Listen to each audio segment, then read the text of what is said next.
إن الحمد لله نحمده ونستعينه ونستغفره ونعوذ بالله من شرور أنفسنا وسيئات أعمالنا من يهده الله فلا مضل له ومن يضلل فلا هادي له أشهد أن لا إله إلا الله وحده لا شريك له وأشهد أن محمدا عبده ورسوله أما بعد.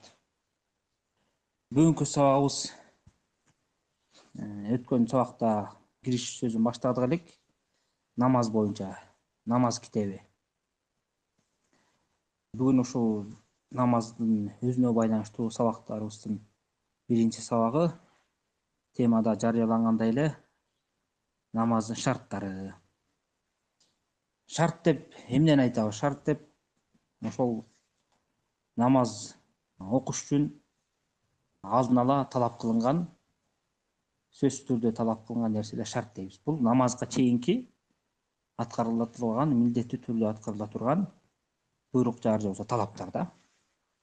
Ошону шарт деп айтабыз.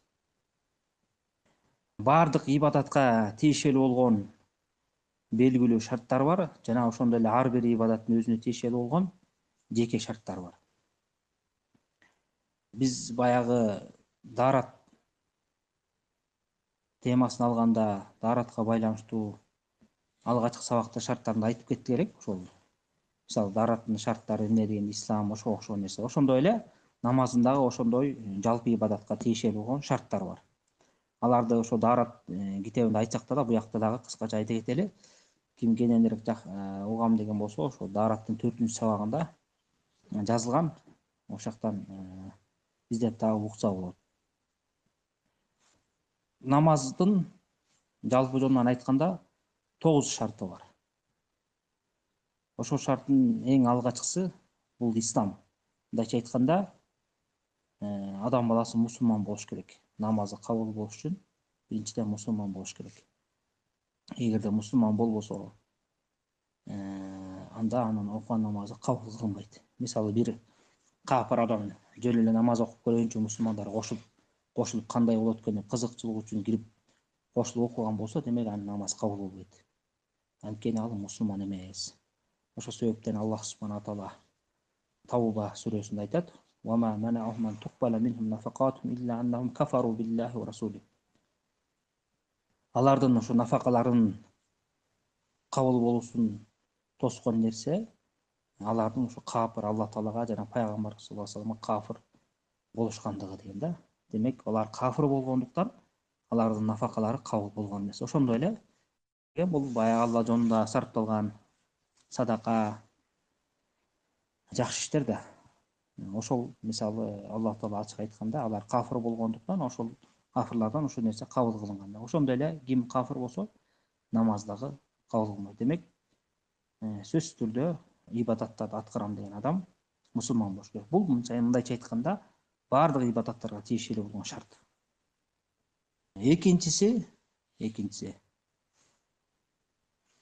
намаз окуй турган адам балагатка жетиш керек. Кээ бирөөсү айтканда, ушул шартты айтканда булук деп, балагатка жетүү деп айтып коет, же болбосо тамиз деп айтып коюшат. Тамиз дегени баягы жакшы жаманды айырмалап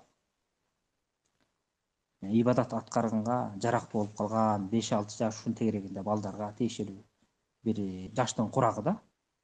Ошону тамиз деп коет, айырмалап биле баштаганга.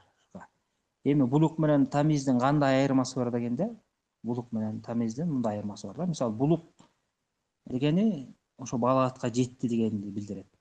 Демек, балагатка жеткен адамга милдеттүү түрдө уже намаз окуш парз болуп калат. Тамиз болуп жанагы айырмалай турган деңгээлге жетишкен бала үчүн намаз окуу милдет болбойт, бирок ал намаз окуса, андан кабыл кылынат да, сооп жазылат. Айырма ошондо да.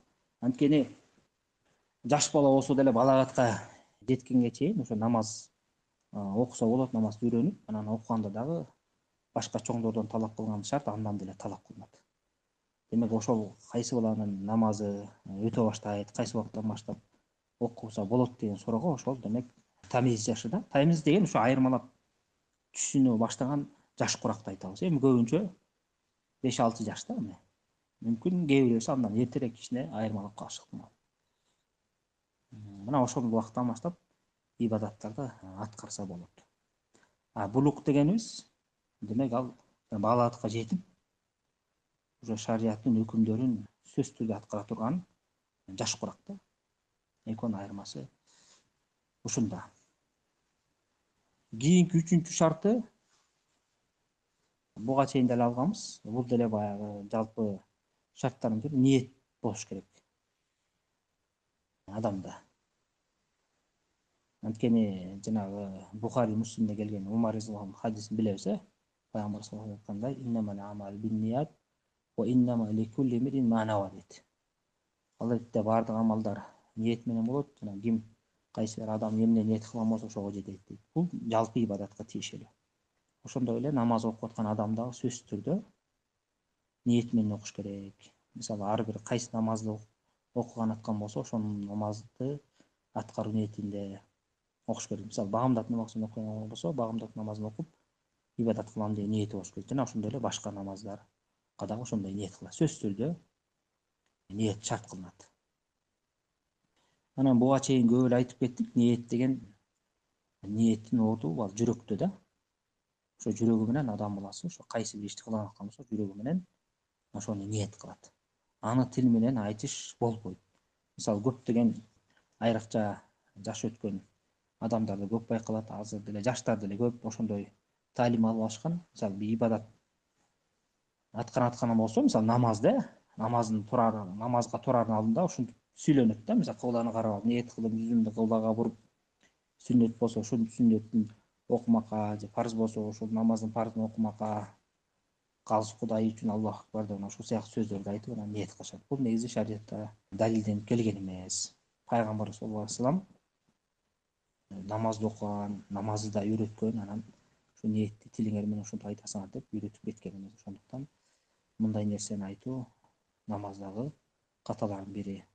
Чоң гана адам баласы жүрөгүндө ниети менен ошо менен гана намаз окуйт. Төртүнчү шарты бул акыл да. Мындай айтканда, намаз окуп аткан адамдын акыл эси ордунда болуш керек. Эгерде акыл эси кетип калган жинди адам, оорукчан адам болсо, демек ага намаз парыз эмес, андан намаз талап кылынбайт, башка ибадаттар талап кылынбаган сыяктуу эле. Анткени акыл эси ордунда эмес адам ниет кыла албайт да, эмне кылып атканын билбейт. Ошондуктан ибадатты аткарыш үчүн адам баласы акыл эстүү болуш керек. Айша энебиздин хадисинде келет, Абу Даудда. Пайгамбар саллаллаху алейхи вассалам атынан айтат, ошол 3 адамдан калем көтөрүлгөн дейт. Ошолордун бири неме? Жинди адам, ошо айыкканга чейин деген да. Жана ошондой эле Али разияллаху анху келет да, ошо Бухариде келген риваятта. Демек, сөзсүз түрдө адам баласы акыл эси толгон, акыл эси ордунда адам болуш керек. Жинди адамдан ибадат кылынбайт жана алардан ибадат да өтпөйт. Анткени алар эмне деп айтып атканын, эмне деп ниет кылганын билбейт. Ошондуктан алар талап кылынбайт.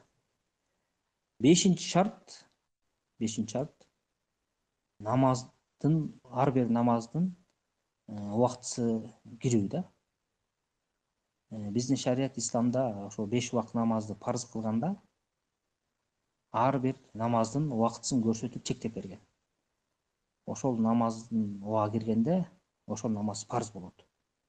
Ага чейин парыз болбойт. Кечиктирип ийсе күнөө болот. Анан ошол шарият көрсөткөн убакытта ошол ибадатты, ошол намазды аткаруу парыз болуп саналат. Ар бир адам намазды кечиктирбей, өз убагынан кечиктирбей окуш керек.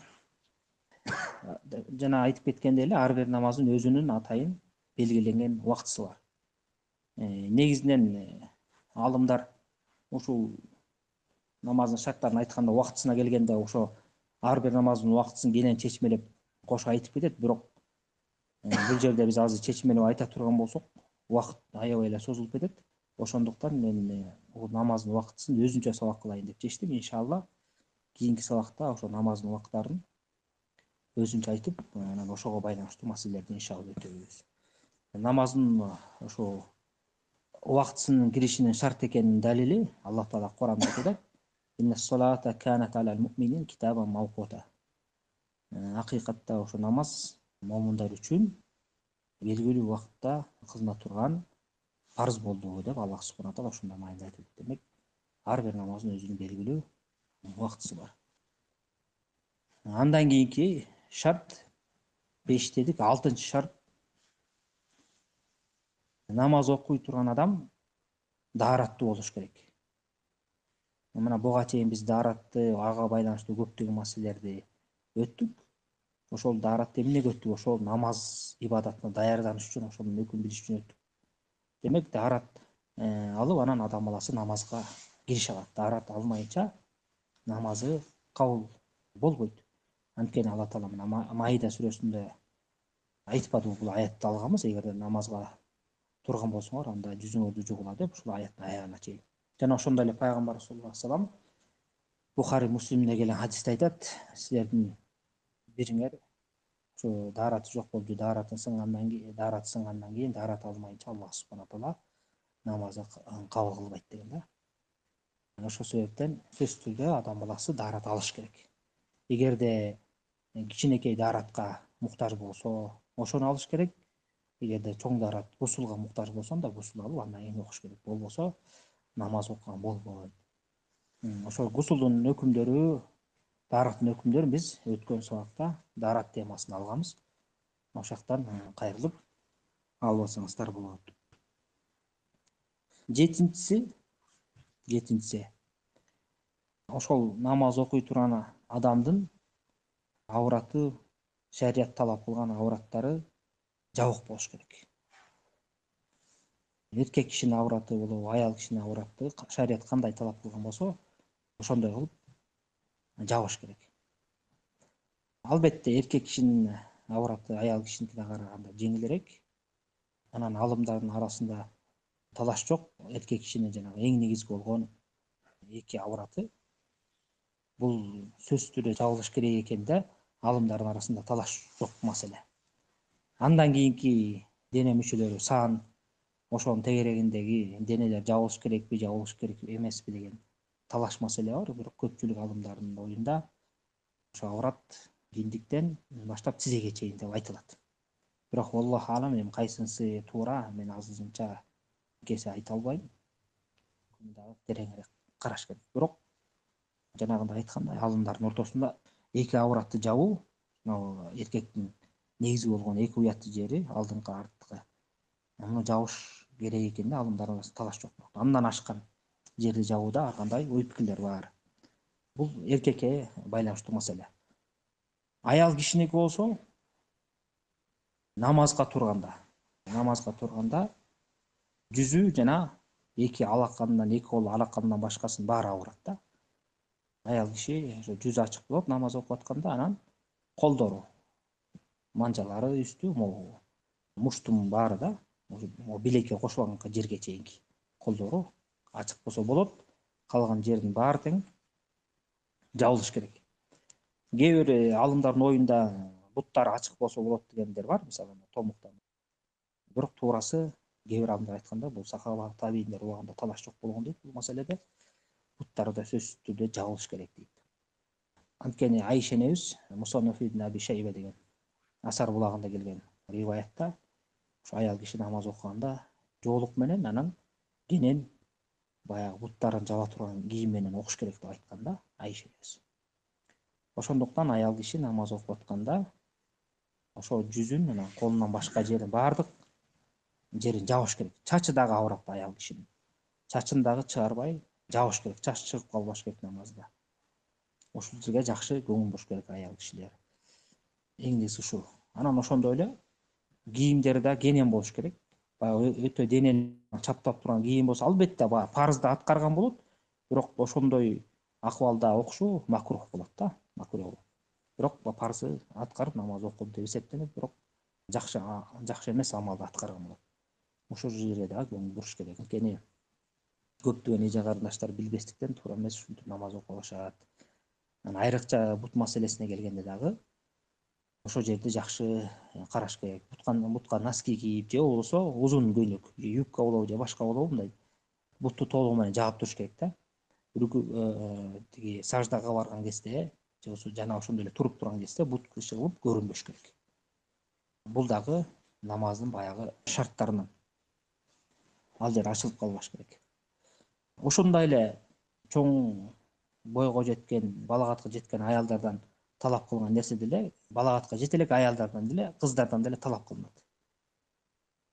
Мисалы, жанагы намаз эмне экенин айырмалап, бирок балагатка жете элек кыз намаз окуйм деген болсо, андан деле ушул нерселер чоң кишиден талап кылган нерсе андан деле талап кылынат. Мейли эркек болобу, кыз болобу, баарына тең бирдей.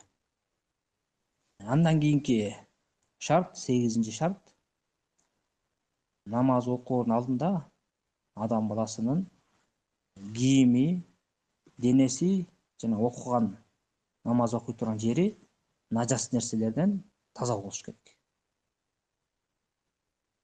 Нажас деген өттүк, бул баягы шарият тыйып салган таза эмес деген эсептеген нерселер нажас деп айтат да. Мисалы жанагындай зара, заң, кан ошого окшогон нерселер да. Мына ошол нерселерден адам баласынын кийими, денеси, анан окуй турган жайы таза болуш керек. Анткени Алла Таала Куранда «Васиябака фатахир» дейт. Анда кийимиңди тазала деп пайгамбарыбызга буйруган. Бул ошо ар кандай тафсирлер айтылган, ошо тафсирлердин бири ошол кийимге тиешелүү. Жана ошондой эле Бухари Муслимде келген Асма аттуу сахаба аял ошо пайгамбар саллаллаху алейхи вассаламдан келип сурайт. Ошо аял киши айыз учурунда ошо айыздын канын кийимге жугуп калат, кандай кылат дегенде пайгамбар саллаллаху алейхи вассалам ошо жугуп калган канды кырып тазалап, суу менен кетирип, андан кийин намаз окуу деп айткан. Демек, анткени айыз каны нажас да. Ошону кетирүүгө пайгамбар саллаллаху алейхи вассалам буйруп атат. Бул кийимге тиешелүү болуп атат. Денеге тиешелүү болсо, бул да Бухари Муслимде келген хадисте пайгамбар саллаллаху алейхи вассалам баарыбызга белгилүү болгон хадис бар го. Кабыр жанынан өтүп баратып, ошо эки адамдын кабырда азапталып атканын билет да. Ошонун бирөөсүнө айтат. Бирөөсү ошол өзүнүн заарасынан сактанган эмес деп, чындап айтканда заара кылып атканда сактанбай, кийимине чачыратып эле ошентип жүргөн. Ошол себептен азаптанып атат. Демек, заара бул нажас, кийимди ошондон сактап туруш керек. Намазда дагы ошол нерсе талап кылынат. Жердин таза болушуна байланыштуу болгон далил болсо, бул хадисти алганбыз, Бухари Муслимде келет. Жана араби сырт жактан келген, шаардык эмес, сырт жактан келген, чет жакта жашаган адам жана мешитке кирип келип заара кылып салат эмес пайгамбар саллаллаху алейхи вассалам сахабанын көзүнчө. Андан кийин заара кылып салганда пайгамбар саллаллаху алейхи вассалам ошо заара кылынган жерге сууну чакалап суу куюп тазалагыла деп буйрук берет. Анан ошентип сахабалар тазалайт. Бул дагы ошол жердин таза болушуна далил болгон хадис. Демек, адам баласынын намаз окуурда сөзсүз түрдө ошо денесинин, кийиминин жана окуй турган жайынын таза болушуна көңүл буруш керек.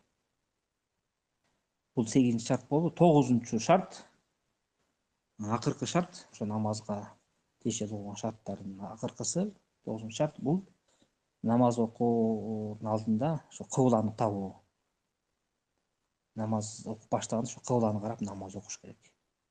Кыбла деген эмне? Ошо арабчасы Кааба да. Биз айтканда ошол Мекке шаарындагы Араб мечитиндеги Масжидил Харамдагы Алла Тааланын Кааба да.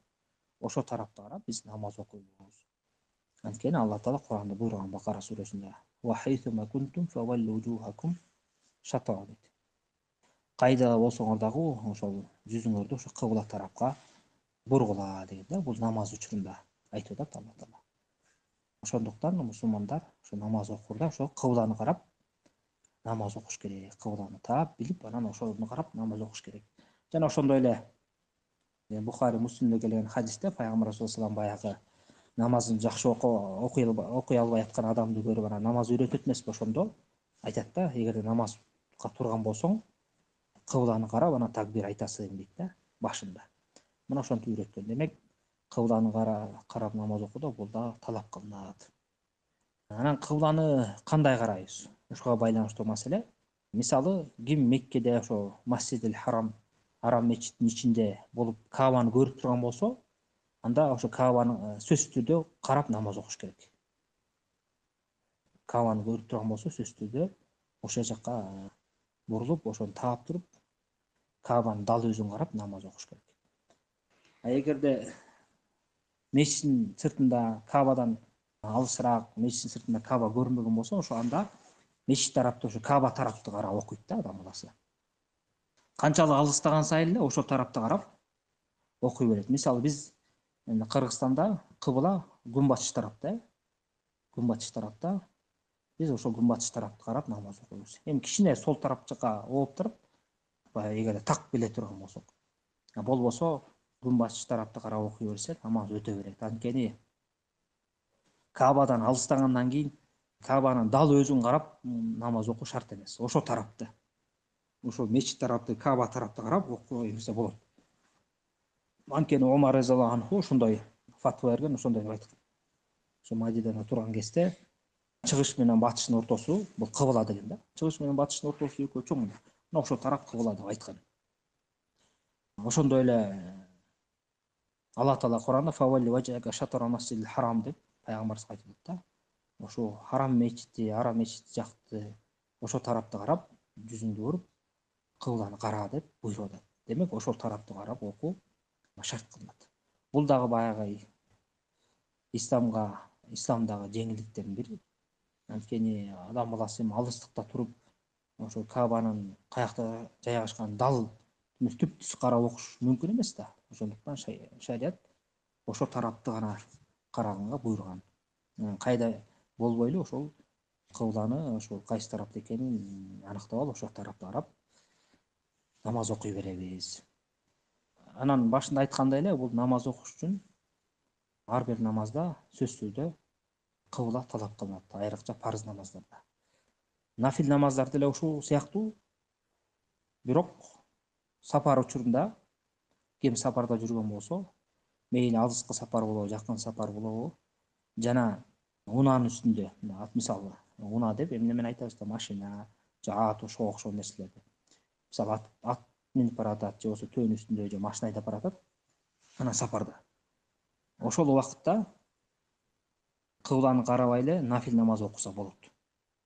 Анткени пайгамбарыбыз Бухари Муслим деген хадисте ошондой кылып намаз окуган сахабалар баяндагандай эле.